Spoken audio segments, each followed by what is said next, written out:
सूरज मंगल सोम भृगु सुत, सूरज मंगल सोम भृगु सुत, बुध और गुरु वरदायक तेरो, राहु केतु की नहीं गम्यता, राहु केतु की नहीं गम्यता, शंग शनि पर हो तुम चेरो, जानकी नाथ सहाय करे जब कौन बिगाड़ करे, नर तेरो जानकी नाथ सहाय।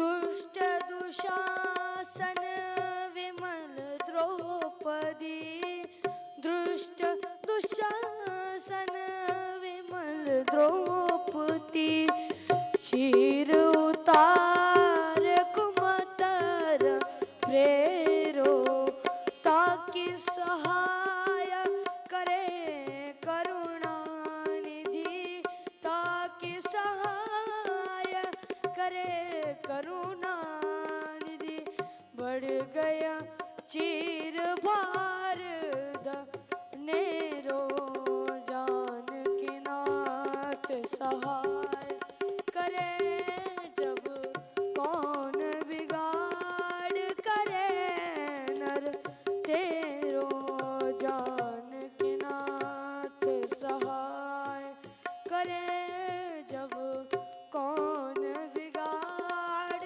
करे, नर तेरो जानकी नाथ।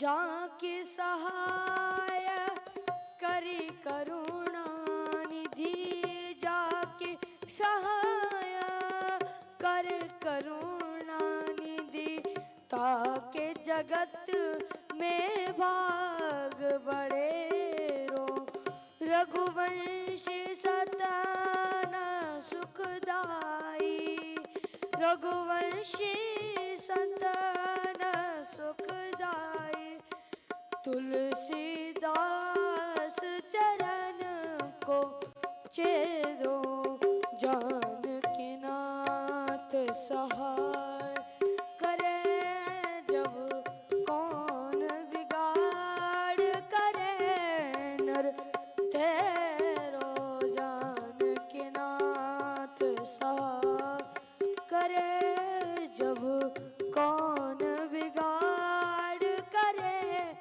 नर तेरो जानकी नाथ।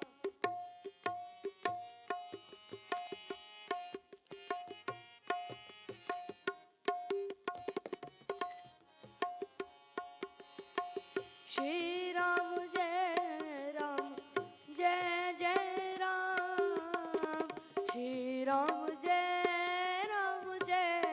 जय राम, श्री राम जय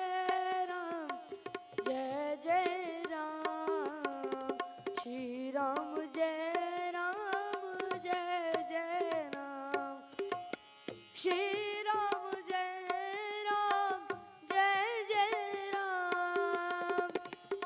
राम जय जय राम, श्री राम जय जय राम, श्री राम जय जय राम, जय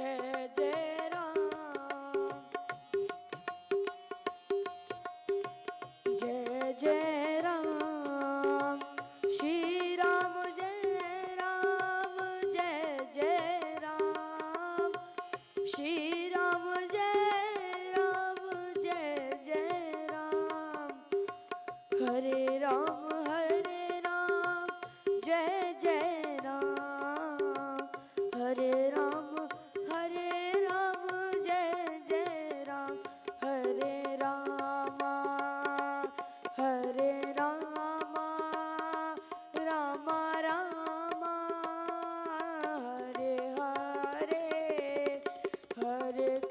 Krishna, Hare Krishna, Krishna Krishna, Hare Hare, Hare Rama, Hare Rama, Rama Rama, Hare Hare, Hare Krishna, Hare Krishna, Krishna Krishna, Hare Hare, Hare Rama, Hare Rama, Rama Rama, Hare Hare, Hare Krishna, Hare Krishna, Krishna Krishna, Hare Hare, Hare Rama, Hare Rama, Rama Rama, Hare Hare, Hare Krishna, Hare Krishna, Krishna Krishna, Hare Hare.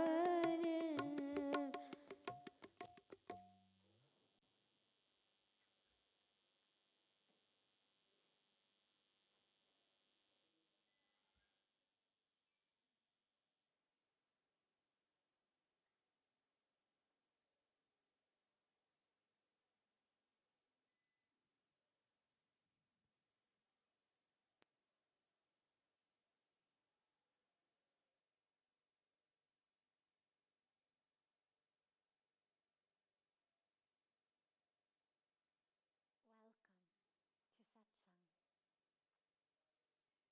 So beautiful to be together with everyone. It's only been, I guess, 5-6 days since we were together before, but this is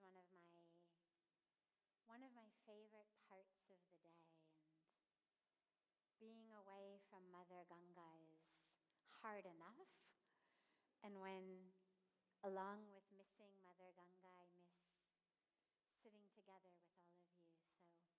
So it's so beautiful to be back together again. For those of you who were not here 5-6 days ago when I left for Saudi Arabia, welcome. It's wonderful to have you. And in our evening satsang, we have a bit of a flow, subject, of course, to anything that changes in that day. But the flow typically is that we begin with one of the questions that comes in online. We have a beautiful family that joins satsang from all over the world through this wonderful gift of technology, one of the benefits of technology. And they send in questions. And we take one of those questions to begin. And then we open it up to any question that anyone here has. There's a microphone in the center of the room, so don't be shy. After we take the first one in advance, please feel free to come to the mic, share your name, share where you're from, and share your question. It's a time together where we dive deeply into the very truth of who we are.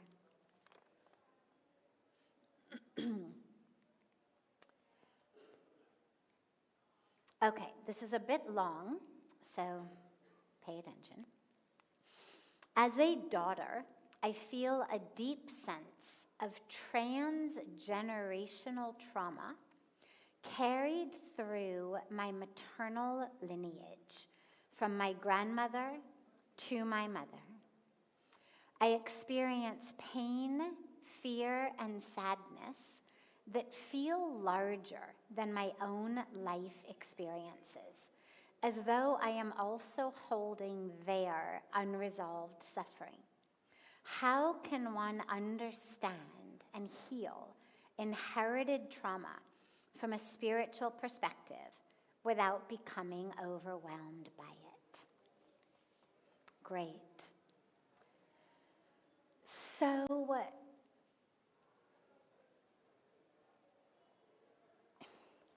there's so many angles to go into this with, but let's start with science. We'll come to spirituality, obviously, but I want to start with science because I love the places where science and spirituality overlap. There's a field of science called epigenetics, which, as far as science goes, it's a relatively new field, meaning a few decades. And epigenetics, I won't go into all the details, but it's the science that basically is about our surroundings. So from a cellular level, the surrounding of the cell, meaning the bloodstream. From a level of our life, our surroundings, our environments, and the way that that impacts us. So it's in direct opposition to the idea of like genes determine everything.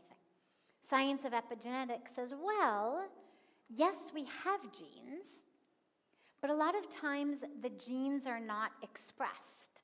And what determines if the genes are going to be expressed is the environment, the bloodstream, that the cell sits in. Okay, so I begin with epigenetics because epigenetics, really interestingly, actually has a body of research around inherited trauma.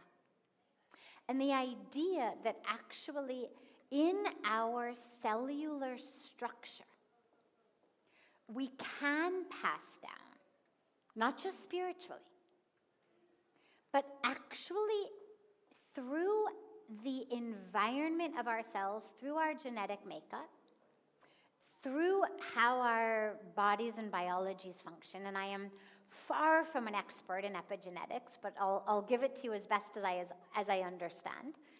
But there is a lot of evidence showing that actually we carry in our very cells trauma of past generations. And that this dictates a lot of what we in the dharmic spiritual world would call sanskaras, when we wonder where our sanskaras come from. Well, a lot of sanskaras come from our family, how we were raised, our education. And for those of you who don't know, sanskaras are impressions upon our psyche. So they're translated sometimes kind of superficially as values or morals. They'll say, oh, wo to bahut sanskari hai, meaning, oh, she's a good girl. But sanskars are actually a lot deeper than just values, morals, principles, ethics. It actually is our default mechanism for how we think, how we act, where there are energetic impressions in our psyche. That's the habit. And in the world of neurology, we talk about it as neuronal networks, neuronal patterns, etc. Okay, so what we know is that yes, it's not a crazy question. Yes, we actually can inherit in our cellular structure that impacts our sanskaras, separate from our environment, separate from our parents. It actually impacts us. And what's interesting is, if you think about the puja that we do, in the Hindu tradition, the Shraddha Puja, Arpan, Tarpan, all of that which we do for our ancestors. Well, when our ancestors left their bodies and are as soul, some of them, of course, attained moksha, their subtle body dissolved, now they've just reunited with the divine. Some have already taken different births. They're in different karmic packages. But we're doing this puja for them. Every year in Shraddh, people come and perform pujas for ancestors who have passed away years ago. They're already on brand new karmic journeys. If their soul is taking rebirth, it's already done it at least once, if not more. Why are we still doing puja? For someone whose soul has already now inhabited a new body, new karmic package, new story, or who's already merged into the divine? Some of that puja is actually for us. It's not just for them. Yeah, of course, there's still that soul level of impact, but there's a lot of that puja that actually has to do with us. Freeing ourselves karmically, energetically, of some of that trauma, those sanskaras, freeing ourselves. With gratitude to them, with love, with honoring of our ancestors, and free ourselves. Why do people come to the banks of Ganga to do the puja? Puja can be done anywhere, but why the banks of Ganga? To be free. To be free. We offer the balls, right, that they make of the dough into Ganga. Why? Yes, for the ancestor, but also for us. So all of this is kind of the foundation to the answer, to just reinforce that, yes, this is possible. The best way to be free of it is to acknowledge it, to see it, to notice it, to honor and bow to our ancestors who suffered and who may have left their bodies without healing their suffering, which is why it's still being passed down, because it hasn't been resolved. And to take up a bit of family responsibility and say, okay, now it's on my plate. I'll heal it. I'll heal it. I'll do that work. Okay. My ancestors, due to them, I am here. If there's some unfinished business, I'll do it. And we take it on, not as a burden, but as a beautiful opportunity, because, of course, if we're suffering, then that work frees us of our suffering anyway. But it's important to notice, because a lot of times when we are triggered by things, those of us who are introspective and contemplative, we try to figure out, like, why am I so triggered? Why did this bother me so much? Or why am I struggling with this thing so much? Doesn't seem to make sense. And a lot of times that sense can be made through something that has come down ancestrally. So we do the work with it, A, because it frees us, but B, because it's also a really beautiful aspect of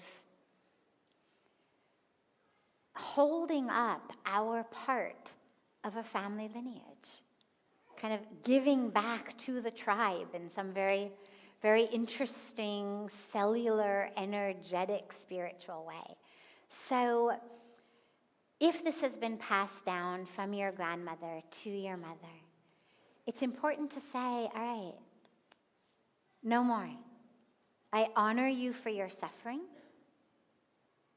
I feel compassion for you for your suffering. I will do whatever prayers, pujas I can do to help. If there is still suffering on a soul level, on a subtle body level, let me do puja to help you clear that. But as far as our family's trauma goes, I'll take that up. I'll do that work. And we pray to them on a soul level again, be with me. Be with me here. Give me strength. Give me your blessings. so that for all of us, I can clear this trauma. And it's a beautiful, beautiful opportunity and a beautiful piece of work to do. Yeah, great question. Other questions that anyone has? Yes, of course.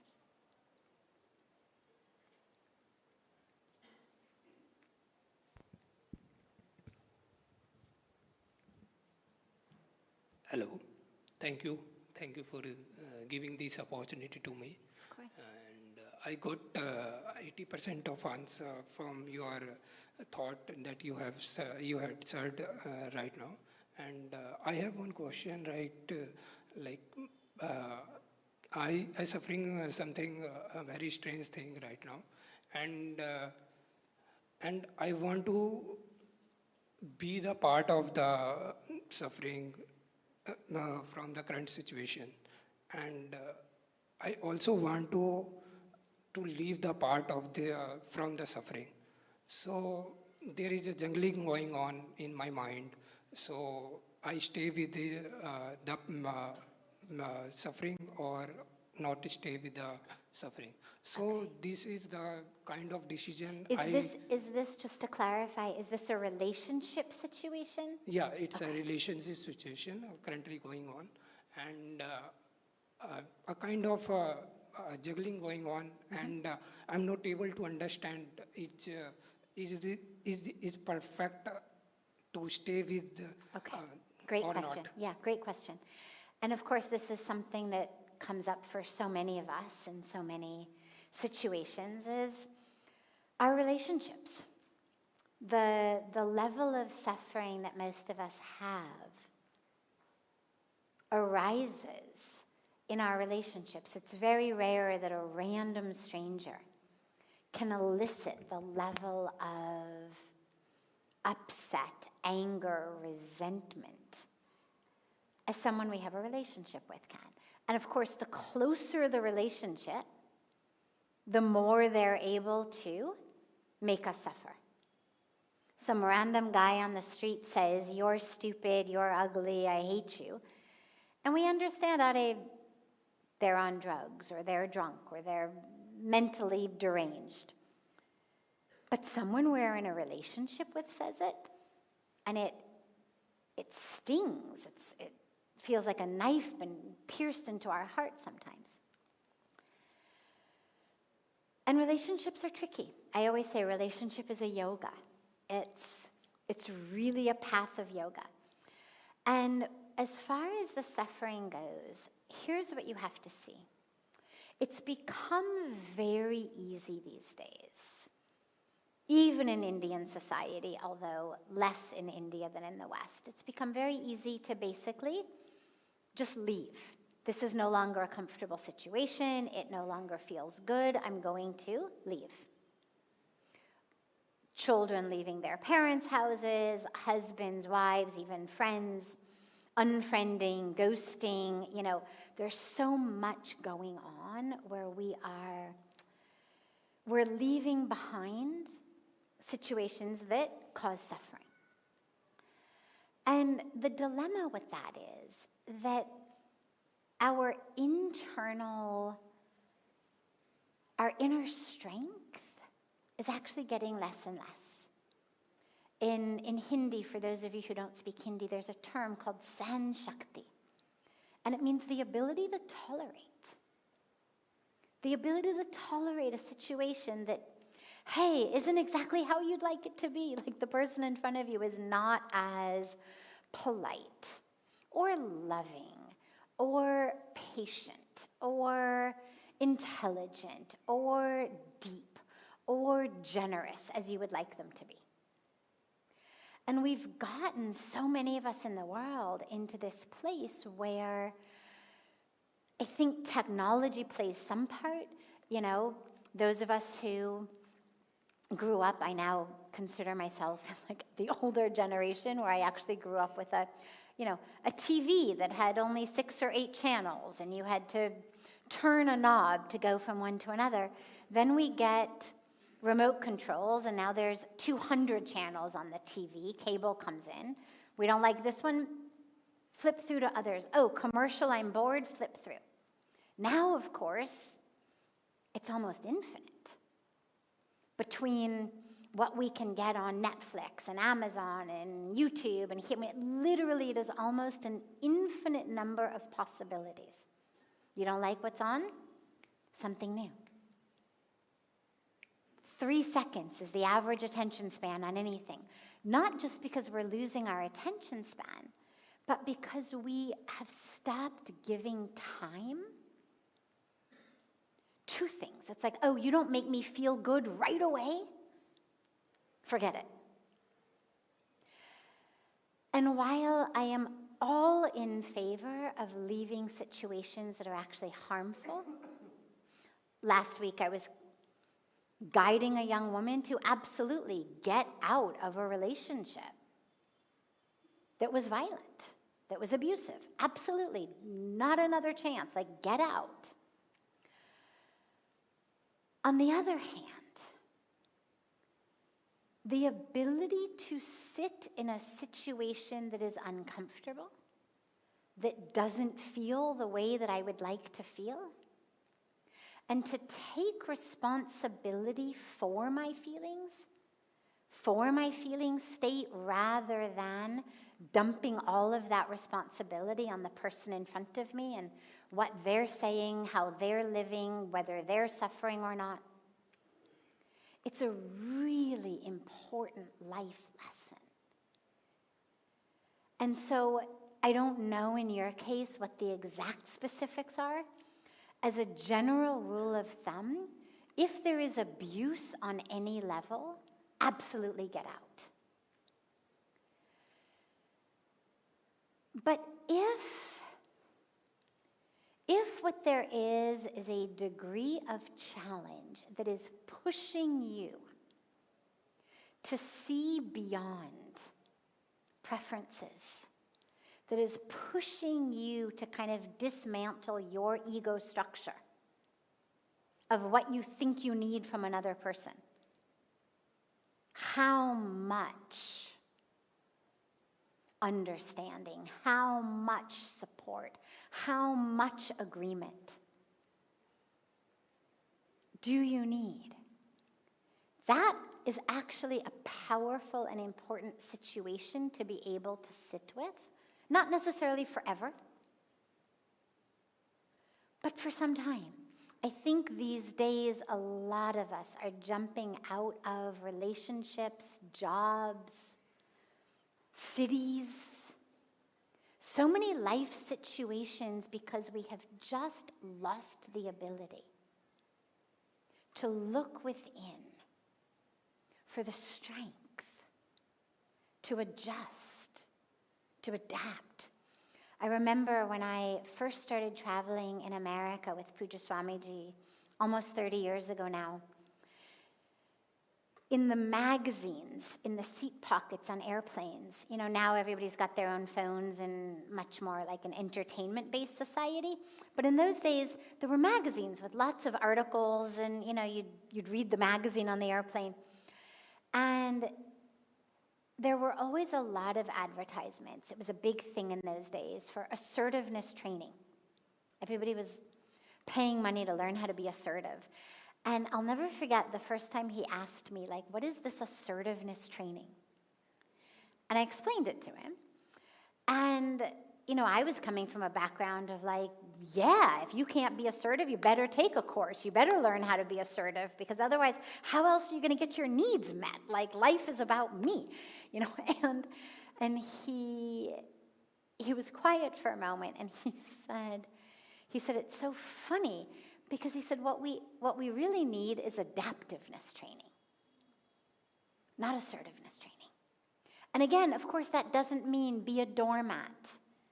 It doesn't mean let people walk all over you. It doesn't mean be taken advantage of. But it means that the skill of adapting is a skill of strength, not weakness.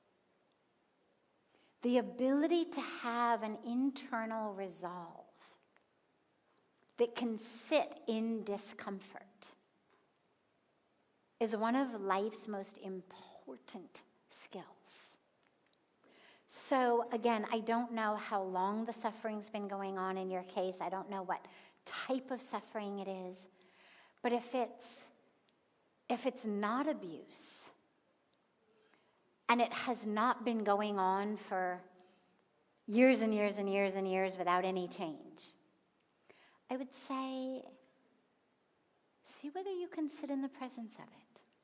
You know, we come from a spiritual sadhana meditation tradition of austerity, of tapas, of people purposely choosing the most uncomfortable situations and circumstances that their physical body can withstand without irreparable damage or death as a spiritual practice.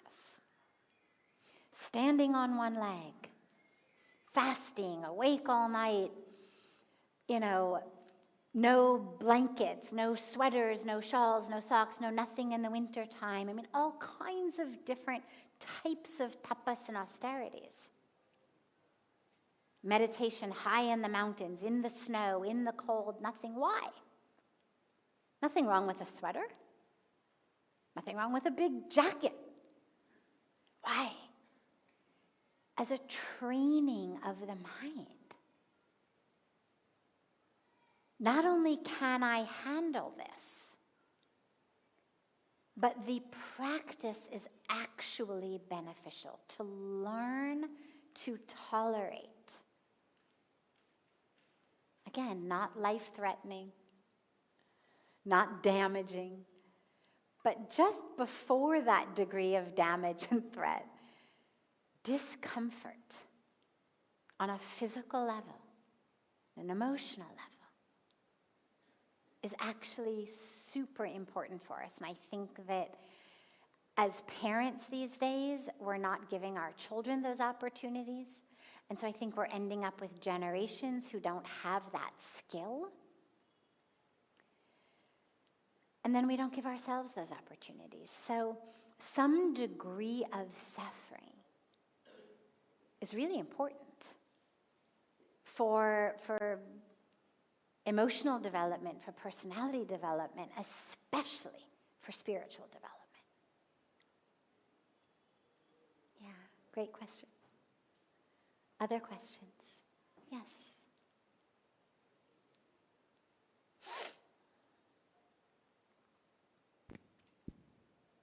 Hari Om to you. My question is how to control your mind when metro city's life is too hectic. I pressurized last 40 days, never sleep 3 to 4 hours. That's why I come to here to control your mind and... Wonderful, wonderful. So, our minds and our bodies are not separate.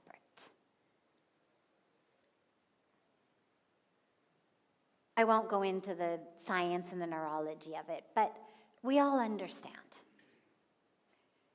If I say to you, close your eyes and think about a very, very, very scary thing, like the thing that you are most worried about in the world, what'll happen is immediately your stomach will contract. Now, I didn't say contract your stomach, but as we get afraid in our mind, a whole series of things happens in the body. And we know it actually works in reverse as well. Okay. This is why our rishis, our sages, yogis, the science of Ayurveda talks not only about the mind, but about the body. Working with the body is actually important to calming the mind. Sleep cycle, wake cycle, exercise cycle, eating cycle. All of these things impact the mind. If you are not sleeping well, if your physical body is moving too much, too fast, juggling too many things, you're not eating sattvic food. You're eating food that's spicy, you're eating food that's fried, you're eating food that's processed, full of sugar, it's going to impact your mind.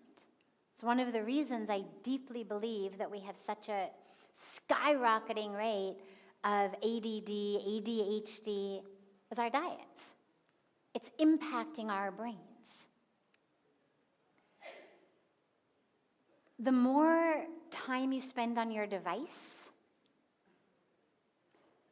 scrolling, watching WhatsApp videos, people send things, it's impacting our brains deeply, significantly. Then, of course, we can't sleep, and when we do sleep, what are we dreaming about? What we saw in WhatsApp videos, what we saw on YouTube, what we saw on Instagram. So our sleep is not actually deep and restful. So even if you were getting 8 hours instead of 3 or 4, it wouldn't be restful sleep. And when you only get 3 or 4 hours of sleep,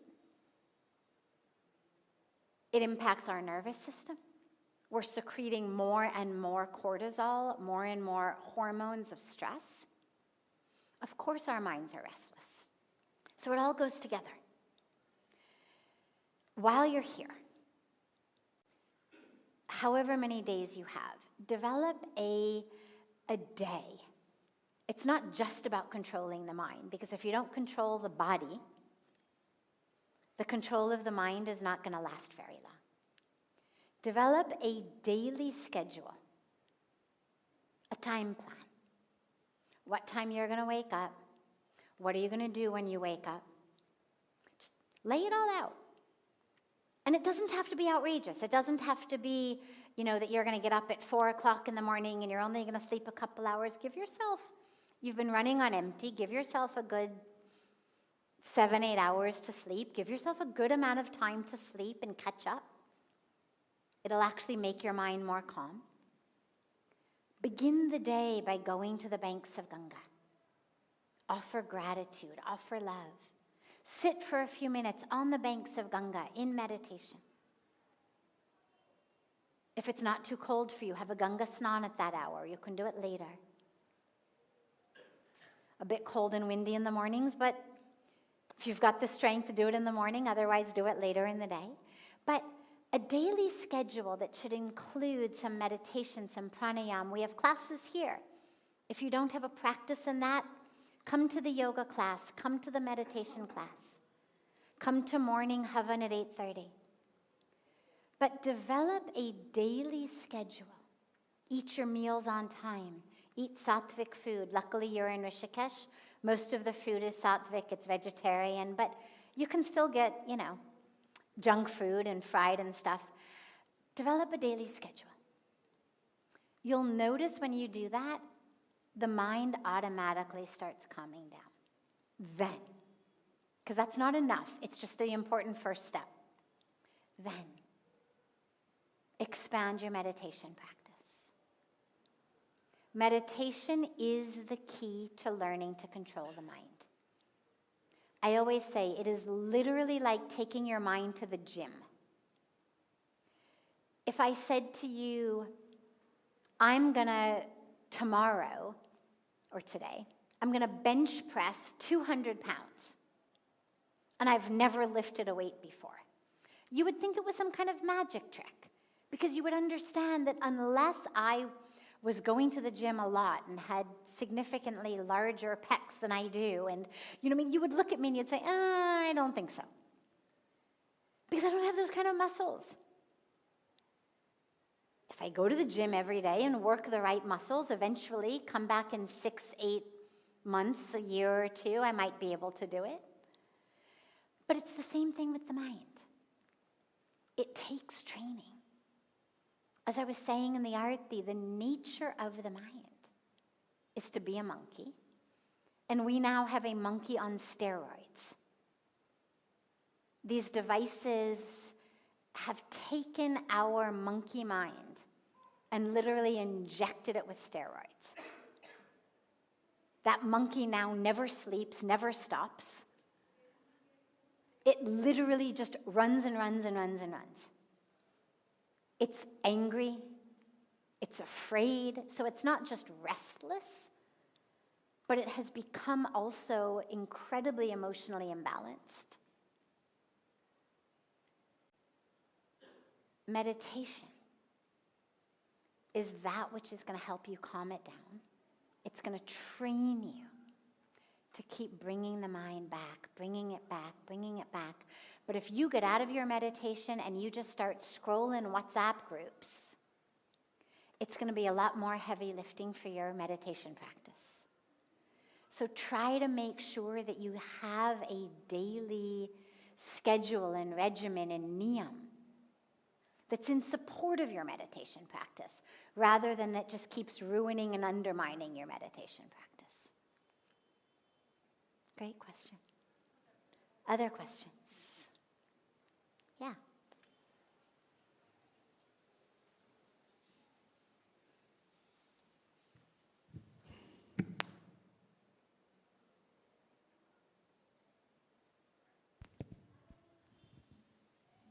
Namaste. Namaste. My name is Daksha, Beautiful. and we are from USA. The thing always questions that we have a Gurukul. We have, I'm sorry? We have a Gurukul, like here, the boys are Yes. here. Gurukul. And yes. we have so many. Yes. We see it so many, in India also. In India, I mean. Yes. But how about, shouldn't we have something for the girls? Because girls are eventually going to be the backbone of the family, for the society, and eventually for the... Yes. It's a great question.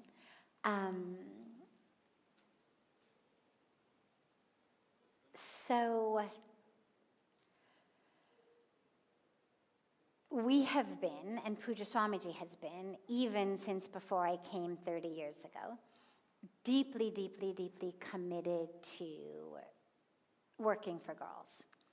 The dilemma with the girls' orphanage, originally we had planned in the very beginning, we want to do this, we want to bring in girls we actually had planned not just a gurukul, but actually an orphanage for girls, bringing in the girls who had been abandoned, who had been harmed. And we ran a 2-week experiment right in the beginning, right after we opened the Gurukul, right around the same time. But wisely, we brought in girls, not off the street, but to test it, we brought in girls, fortunately, by God's grace, from an orphanage in Delhi, where if things didn't work out well, there was at least a good place they could go back to.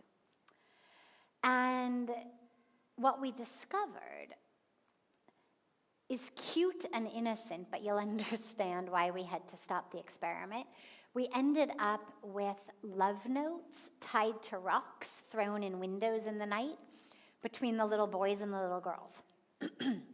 Now, love notes are cute, they're innocent, but as anybody we've all been either a little boy or a little girl, as anybody who remembers our own youth or has worked with youth knows, it doesn't take very long before something that's innocent and cute becomes something that's not innocent and cute. We also know, just from the field of psychology, that all children, but especially girls, who have been harmed in the past are much more susceptible, for a lot of reasons, to being harmed again.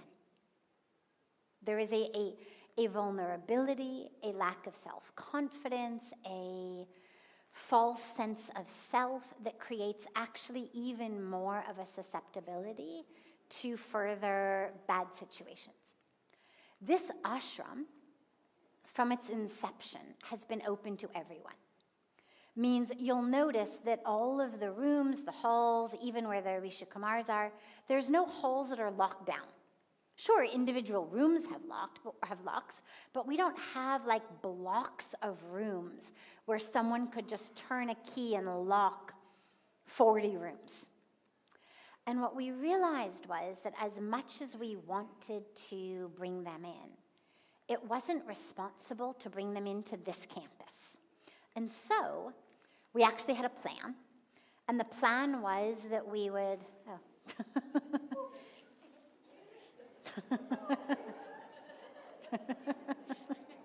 It's all right, it's a vegetarian.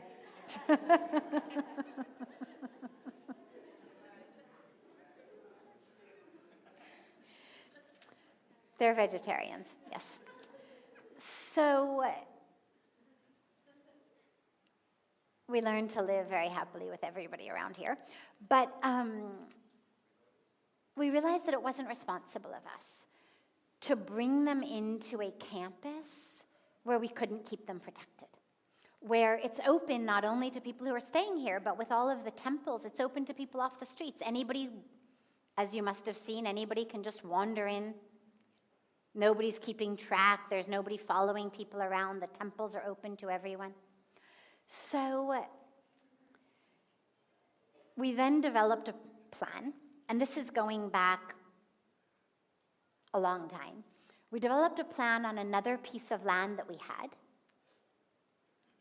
that we were going to put it there. For a variety of bureaucratic government issues, we were not permitted to do it there. So we then started looking for other land that we could build it on. There were a couple of pieces of government land that we spent years and years and years trying to get with the proposal of an orphanage for girls. Unfortunately, none of that worked. It is still a project that is very, very, very dear to our hearts. It's something that I know at some point will happen.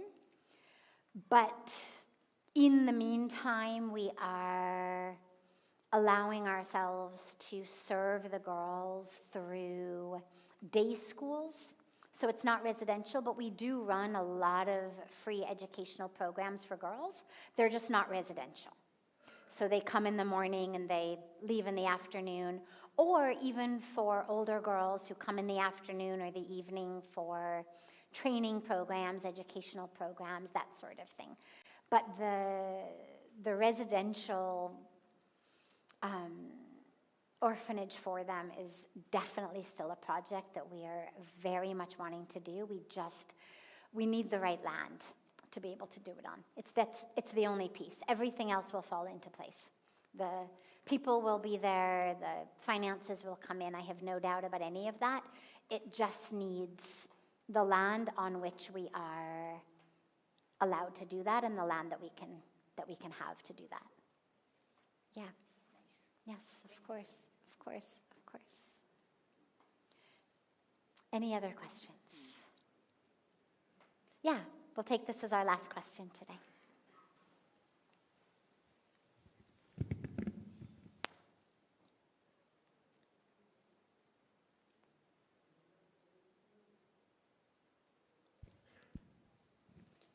Namaste. Namaste.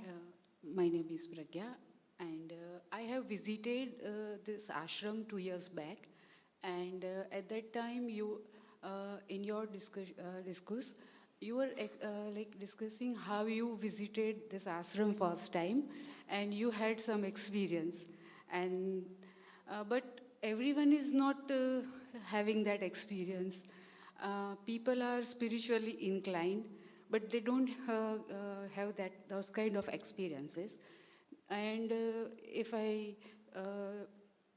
say like something personal, that I feel intentionally inclined towards spirituality since young age, but somehow I don't found guru, and there is like I want, but in society you heard so many things about gurus, so there is a dilemma. So my question is, when guru appears and when to surrender? Okay.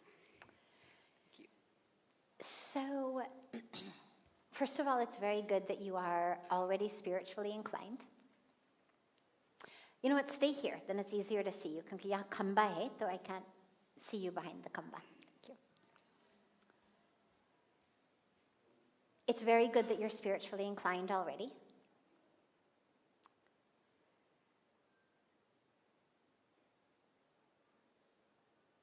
the experiences that I had when I came were experiences that were necessary for me in my Dharma on my spiritual path. You have a different Dharma. You're going to have different experiences. Not better, not worse, not more, not less, just different. Because we all have different dharmas. We have different karmic packages. So just like it wouldn't make any sense to say, oh, I wish that I had her hair, or oh, I wish that I had, her waistline, or oh, I wish that I had her cheekbones. You can certainly appreciate somebody's hair or cheekbones, but it wouldn't make sense to, wish in that way, because we all have our own physical bodies that are part of our genetic makeup. And our responsibility, or opportunity rather, is to take our makeup, keep it as healthy as we can, as strong as we can, and use it as best as we can to fulfill our Dharma. In the same way, the experiences we have are experiences and opportunities for us to use those experiences, rather than thinking, oh, I wish I had that person's experiences. See, how can you have the experiences that you need to have?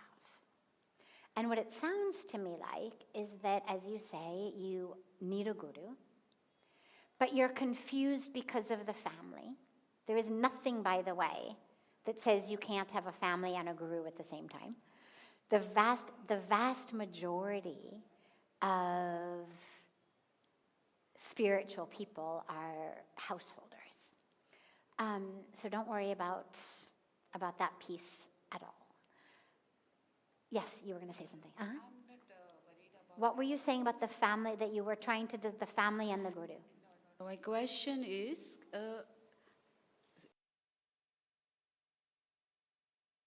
right? Something, matlab,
This guru or that guru.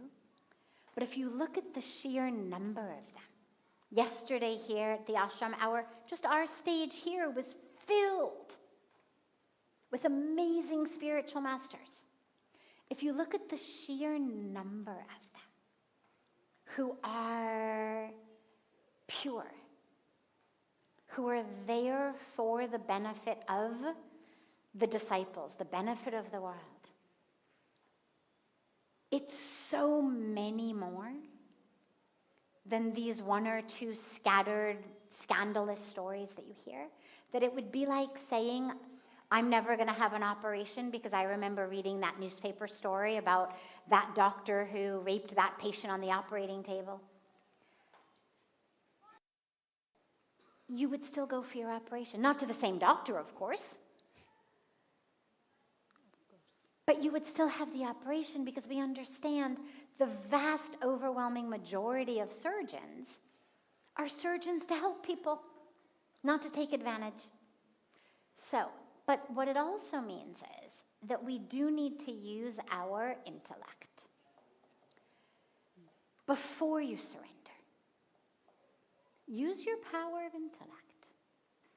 Anybody who says to you, have blind faith, is not someone I would necessarily want to surrender to. Faith should never be blind. Faith should be open-eyed. No real master I've ever met has said, have blind faith. The masters want us to open our eyes. When you meet someone, when you feel drawn to a guru, use your intellect. By all means, absolutely, find out whatever you need to find out, do your internal checking, external checking, whatever you need to do, so that your mind is satisfied that, yes, this is the right one. And then surrender. Because it's much more likely, you're much more likely to be hurt in life by not surrendering than the chance that you're going to surrender to the wrong person. Is it possible? Of course. But if you look at life probabilities, the likelihood of suffering from living a life of not surrendering, of not having a guru, of not opening to that spiritual power is so much more likely to lead to suffering than the tiny, tiny chance that you're going to find that you surrendered to the wrong person. And the other thing is that no spiritual practice ever would say, leave your brain at the door, don't think, don't have common sense. We all have internal compasses, what Pujya Swamiji calls our internal GPS. And it's just as important on spiritual practice, spiritual paths, to keep that compass on. Allow yourself to continue to notice. You'll feel it. You'll feel it. You will feel it on the inside. We're intelligent, energetic beings. You'll feel it. You'll know it. But allow yourself, once you've done your due diligence, allow yourself the benefit of surrendering to a guru, because from what I've seen in my life, it never would have been possible without that. Our egos are too strong. In theory, we could do it. In theory, we could go to God, go to enlightenment without a guru. There's stories. A few of them, not many, but there are stories of mystics who, without a guru, spontaneously had experiences of awakening. But for most of us, our ego structure is so strong, and it's so good at deceiving us, and it's so good at telling us that we are right. You know, it's like our own internal chat GPT that's like, that is very smart. You are right. Absolutely. You know, that just keeps sort of telling us all the time, yes, yes, yes, you are right. That without a guru to tell us, that's ignorance. That's ignorance. That's fear. That's ego. We start to believe our own games. And that's when we get really stuck.